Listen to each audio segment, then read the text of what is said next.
toxic masculinity. Iran claims John Kerry informed them of Israel military plans. Right. So this is kind of an interesting story because I'm not sure if this violates anything or is quite as severe as they're making it. Basically, Republicans are saying that John Kerry needs a step down because he's like leaking military secrets of our allies to our political enemies, which, you know, if what's happened is quite that severe, is as severe as all that, then certainly I think he needs to step down. But what I think is going on is a little bit less sinister. I'm actually going to try to be a little bit balanced here in my reporting. I'm not going to say what John Kerry did was even remotely good. I think John Kerry is corrupt. I think he's a criminal, and I think that he needs to be investigated for all the stuff that went on with China and because he was mixed up in dealing with China in the same way Biden was. People don't focus on John Kerry because John Kerry is a billionaire and he doesn't need to have these kind of lucrative deals with China.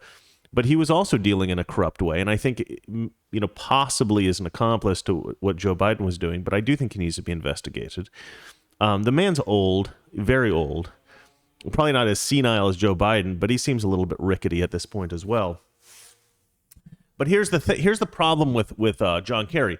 John Kerry seems to have a problem recognizing who America's political allies are and who our political enemies are. He's like very chummy with the Chinese. He's very chummy with Iran, the government of Iran. And that's not to say that the people of China are bad. That's not to say the people of Iran are bad. There are many good Chinese people that are born and raised in China. There are many good Persians born and raised in Iran. We know people who are born and raised in Iran. I used to work for a Jewish guy that was born and raised in Iran, and he was a bit of an a-hole. But that he's not necessarily representative of the entire community. But it was funny. He was paying me $15 an hour to teach. I was tutoring people in this school in Beverly Hills. And I was making more money doing graphic design at the time, but I couldn't take on new clients because I was spending too much time at this school. And so I said, look, you either have to pay me more or I have to move on. And I actually gave him a plan. This totally diverging from the news story, but I gave him a plan. I said, if you could raise the rates, because we had the cheapest tutoring of any kind of like any place for like Photoshop. I was teaching like Photoshop and different kinds of stuff in Premiere. And we were the cheapest place to go to in LA to learn this stuff. And of course you could just go on YouTube, but some people like in-person tutoring. And also it was a long time ago. It was a long time ago, right? And I said, look, increase the rates for everybody.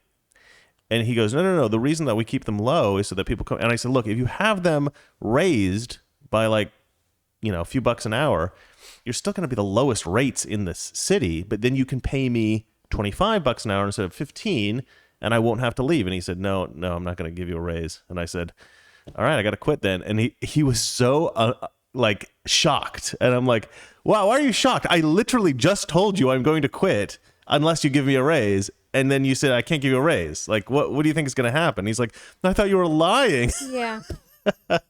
Like, no, I'm not lying. And he's like, okay, well, all right. And he let me go. And yeah, it turned out to be actually really good, even though, I liked working there. Yeah, I met a lot of cool people. And anyway, so let's get back to this. But yeah, that doesn't mean the people of these places are particularly bad, but the governments, American government and these governments, we have a problem with each other, right? Because a lot of their policies are contrary to American interests and the interests of our allies. One of our strongest allies is Israel. So if Israel is conducting some kind of military campaign against Iran, American diplomats probably shouldn't be sharing that information with the Iranians. But it appears that's exactly what John Kerry has done. Now, okay, so this is why I said I don't think it's quite as bad as the Republicans are saying. It seems to me that what happened was that John Kerry was just in some kind of friendly conversation with the Iranians and happened to be talking about stuff that was happening internationally, sort of like an offhanded comment, something that maybe he actually thought they already knew and they didn't know, and they were taken by surprise by this. That's how I read it, because I actually read the New York Times article in which they were discussing this. So let me go ahead and read this Breitbart article because it's shorter, and it encapsulates what happened pretty well. White House refuses comment on tapes exposing John Kerry leaks to Iran about Israel. Now, so here's the thing: there's actual tapes that Iran has, that one of the officials in Iran has leaked, that actually has John Kerry's voice on it saying these things. So I think this is conclusive proof that this happened, although the tapes haven't been verified independently, as the journalists like to say, as far as I'm aware, by any organizations. But it's safe to say, I don't think that a diplomat or that an official in Iran would leak tapes that they said contain John Kerry's voice if they didn't actually contain John Kerry's voice. To me, that would be counterproductive to what they're doing. But let's see here. So the White House refused comment on reporting exposing climate czar John Kerry leaking information about Israel military operations to Iran. We're not going to comment on leaked tapes, Psaki replied shortly when asked about the report. The New York Times reported details of a leaked recording of Iranian Foreign Minister Mohammad Javad Zarif, who told him that Kerry informed him that Israel had attacked Iranian interests in Syria at least 200 times. Psaki spoke about the leaked tapes in a White House press briefing, but refused to comment. Iranian Foreign Ministry spokesman, these names, Saeed Khatibzadeh, criticized the leaked recording as a crime. So here's the thing that's going on in Iran, right? We seem to think of Iran or Russia or China as a sort of monolithic political entity, right? The governments of these countries. We think of China as like everybody in China agrees with each other. They're all like, devout communists. They all support the political leader there and everything like that. We think of the same thing of Iran, and we think of the same thing of a lot of our enemies, North Korea and whatnot. Now, they do have a lot of cohesion in these nations because of the threat of violence. Like with any kind of authoritarian dictatorship, you will have political dissidents murdered. And so, yeah, that definitely keeps a lot of your political officials in line. People stand in line. They don't step out of line because they're afraid of getting killed. However, that doesn't mean that everybody agrees with them. There is some kind of, oftentimes there's a lot of political strife in these countries. We don't think about it because we think about America as a sort of nuanced place of various ideas. We don't think of these dictatorships that way. Sort of like the Democrats. You step out of line, you get canceled. That's why we call Democrats fascistic. But anyway, but apparently in Iran, it's far more volatile than we think. And the reason that this guy was leaking this tape, it actually wasn't anything to do with John Kerry. It was to do with the fact that he believes that the military essentially controls Iran. And he was presenting a lot of criticisms of the Iranian government. And so John Kerry just happened to be on one of these tapes. And this has a fairly significant impact on American politics if, in fact, John Kerry has been going around to our political enemies and just talking casually about the military operations of our political allies. So, again, I'm not sure if this was something that John Kerry was intentionally trying to betray Israel, but if he's so stupid that he thinks that Iran is our friend and that he can just like chit-chat with them casually about military operations of our allies, then he should not be in any position in government. He needs to get the hell out. I think that he has... So you got to remember, guys, John Kerry was in office when they negotiated the Iran deal, right? That was sort of one of his things. And you remember that we sent them, I think it was $1.7 billion because reasons. I don't know. That was crazy.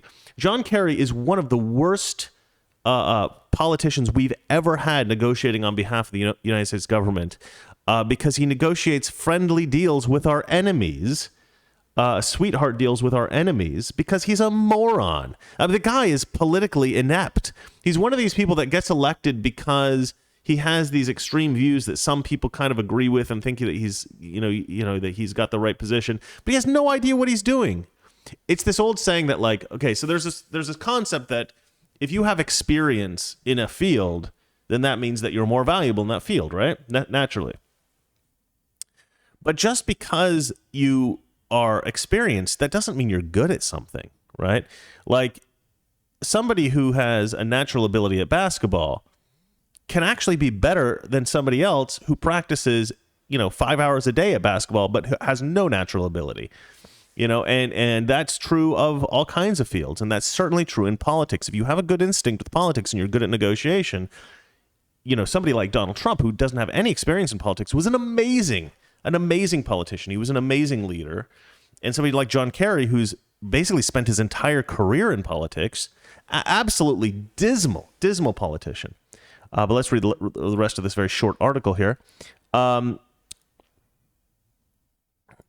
Kerry currently serves as Biden's climate envoy at the State Department, a position created by the former Secretary of State who served under former Barack Obama. Created for the former Secretary of State. Yeah, so Kerry was the Secretary of State under Barack Obama, and that's when he negotiated this original Iran deal that he's trying. So John Kerry wants everybody to, like in the history books, he wants it to be written that he was this great, political power in America, that he did all this great stuff, and that this Iran deal was good. So he's like, I think he's desperate to salvage his legacy here. But his legacy is being destroyed by this leak, which, by the way, wasn't done by Republicans or anything like that. This was done by the Iranians themselves. But isn't he himself denies that he did that? Yeah, he denies that he said anything. But there's tapes, so I don't know why he would deny it. There's tapes. I mean, we haven't heard the tapes yet. They haven't been leaked to the public, but they have been leaked to the New York Times. So they're out there. They just have to be released. You know what pisses me off about that is, like, if this was a leak from, like, the Trump administration, the New York Times would have posted the audio, but the New York Times has not posted the audio, and I think it's because, it's John Kerry. Dan Sullivan called for Kerry to resign after reading the report on the Senate floor on Monday afternoon. Enough is enough, Sullivan said. The red line that was crossed, if this was true, revealing secret information to one of America's most sworn enemies with the blood of thousands of American military members on its hands, undermining the interest of our most important allies, the state of Israel. If this is true, John Kerry needs to go. He should resign, or he should get fired by the President of the United States. And yeah, I totally agree with that. I'm not 100% sure that what he did was intentional, but if it was not intentional, he's a moron. And if it was intentional, he's a traitor. So either way, it's bad.